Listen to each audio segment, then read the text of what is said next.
Dude, are you gonna be a problem, Beanie? You're gonna be a problem. I'm concerned, Beanie. I feel like you're gonna run right in front of me. All right, I gotta get the glove. Gotta get the glove.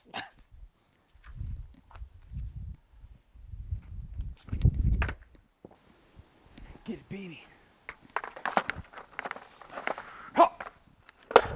Oh. Yeah, Beanie. Cool.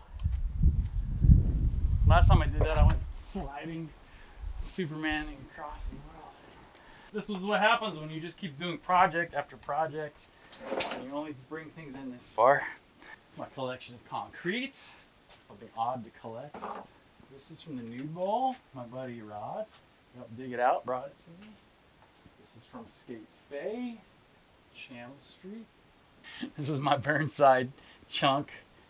20 years of paint at Burnside, pretty much. Lots of colors. Homage to Portland here. Buddy from Six Dare, and Mark Scott is definitely a hero. It's just a big collection of tools. Some art. I did some ceramics, a little bowl, a little death box in here, drain at the bottom. This is one of my contributions to the world of DIY. One Thanksgiving, I just decided I could do it out of a skateboard. And so I cut out little handles and you just put your knee on here. This is like version 2 with the koozie. Doesn't really work out. It looks real cool when it's new. But once you start using it, like you're not sticking a beer in there. Microphone check. Repeat the question. Question unknown. No such question. No such zone. Beanie, no. My name is Clayton Graul, and in my free time, I like to build renegade skate spots. It was probably 1985, and I went and picked up a Tommy Guerrero board, and I've been on it ever since.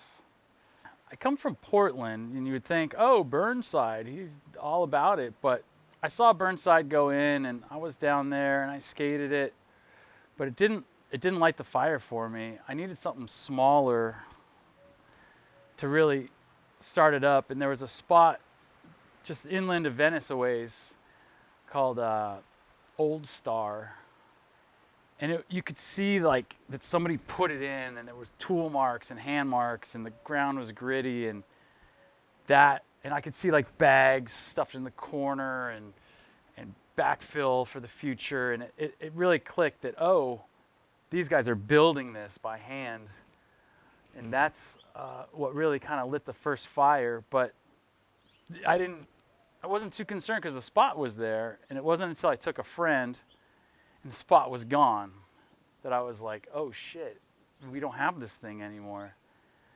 And my friend said, well, we just got to wait for someone to build one. And I don't think that's it. I think if we want it, we have to build it. And that really is what started it.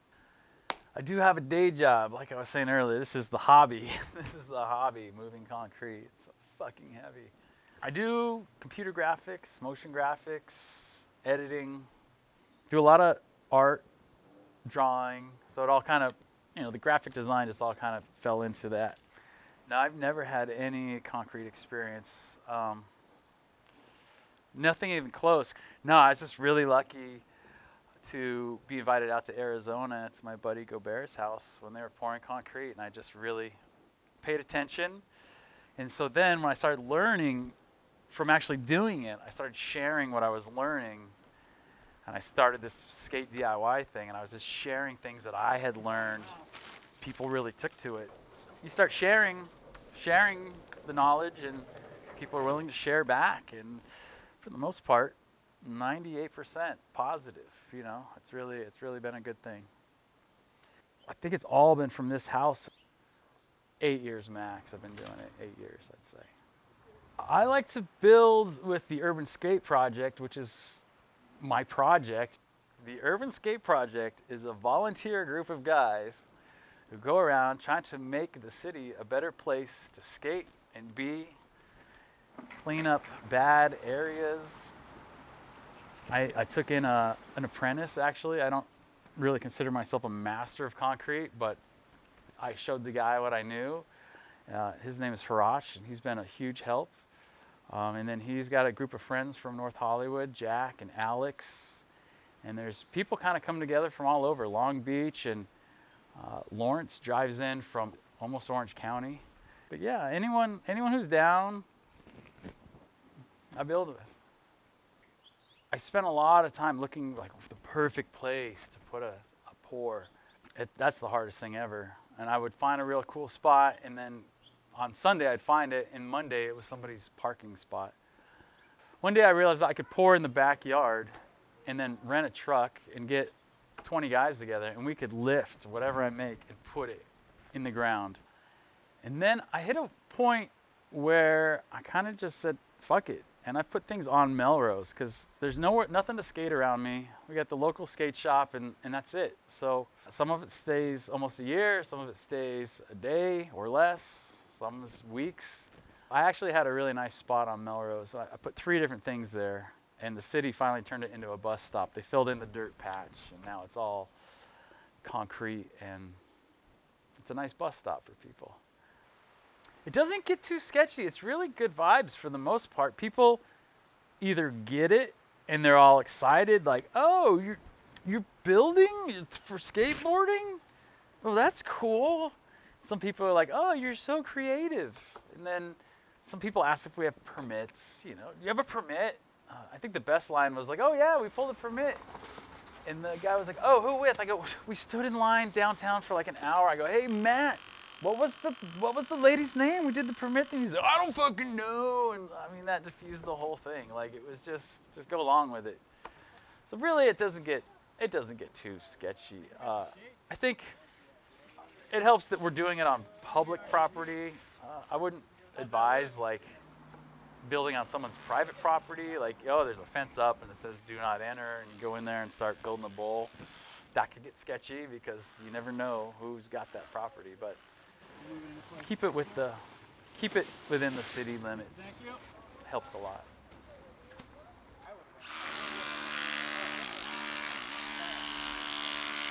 You gotta earn your keep. You don't want to be winning sheep.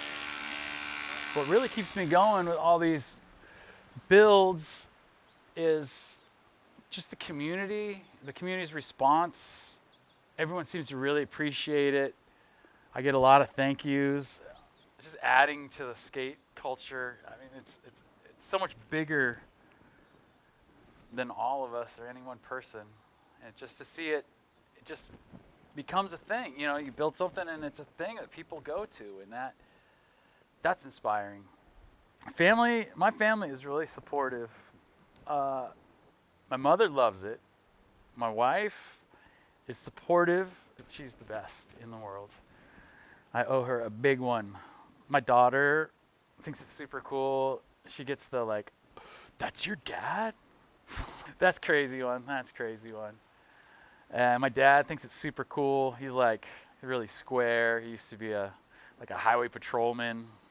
It's like, oh, you just kind of, oh, wow, anything you want out there in California, huh?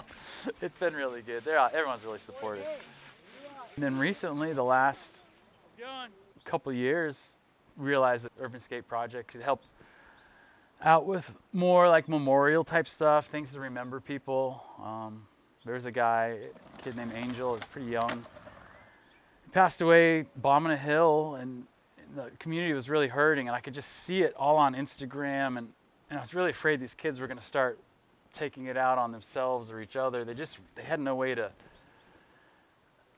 really deal with the pain they were having. So I decided maybe we could make something at the local park that he was a big part of, and that was really amazing. That was like a goosebumps kind of thing. We installed it, and his whole family was there, and cousins and sisters, and everybody came out, and it was really supportive.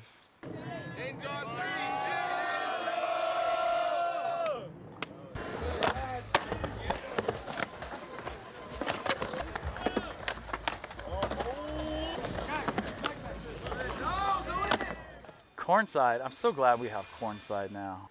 And then I kept seeing on Instagram this like really steep ramp somewhere and like off a trail. And then like a month later, there's like a parking curb bank. And I'm like, oh, that looks cool too. I'm like, somebody else in LA is building stuff. Like, who is doing this? But somehow, through the grapevine, I met Popcorn, AKA Matt. And it was his little creation. He had a big idea for a pour. He was wondering if I could help. So we actually joint force. He had 2 friends with him, and I had 2 friends with me. So there was 6 of us. And we did like 30 bags, and we made the big clamshell thing that's in the middle with the rock. You know, it was rock building season, I believe. So we put the rock right in the middle. Ever since then, it's just been a go. Matt's been really open with having me be there and pouring. And then this was the pour that we really needed. Like everything's just kind of been seat of our pants, and this needed to be just right. It came out really good. We thought it was gonna be 50 bags, and it came out to 25 bags. So we instantly dug and poured and used the other bags. But Matt had been talking about this corner for a long time, and I was really nervous because he kept explaining it like it's coming down into the trail, like a big pocket that comes down into the trail. I'm like, man, if we touch these trails, I think the city's gonna tear it all out. You gotta be really careful. Like, Zane got a photo in Thrasher, and there was a video clip of the photo, and he goes up and he does a front feeble across these 2 quarter pipes we call the twins, which are really steep. He comes down, and there's just nowhere for him to go, and he sits right where Matt was talking about, and he's like, well, it'll be Zane's corner. I was like, all right. And I still wasn't really on board so much because I was just nervous. I was really nervous about building it. And then Gabe and I went on our own just to skate, the 2 of us. We had to clean, it was after a rain, we had to clean the whole place just for a session. We were cleaning it, the rain just made a path through. It was all dirt on that corner, like you had to dig it out. And the rain had cleared this thing, and it kind of bermed up, and it came back down. And it was kind of, I was like, wow, that is where the pocket needs to be. So that day I started shoveling, and then we skated. And then the next day I met my friend up there, and we moved some dirt, and it started to look like something. And then I told Matt, I think we need a retaining wall. So then Matt and I showed up, and we installed the retaining wall. And it just happened really fast. 1, 2, 3. It was all within a week. And that Saturday we were pouring Zane's corner. And came out big. It's big. We needed something really good down there. It's a fun snake run. There's lots of little things, lots of one hits at Cornside, but I think this is what we needed. We need something that's challenging enough and high enough that everyone feels challenged, but everyone can skate it at the same time. Like, you just try harder and harder, and you can get to the top.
what's the deal with rock spots? It's really to show people how easy this stuff is.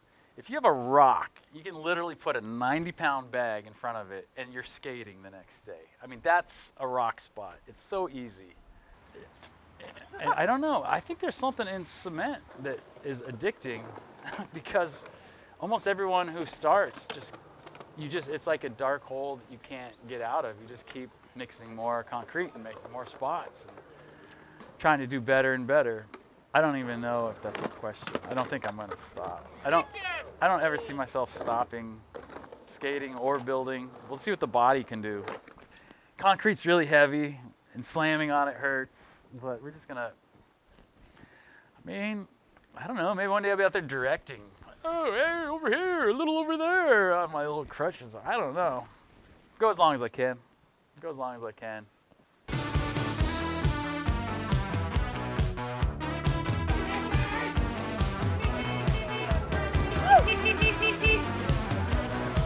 Official last session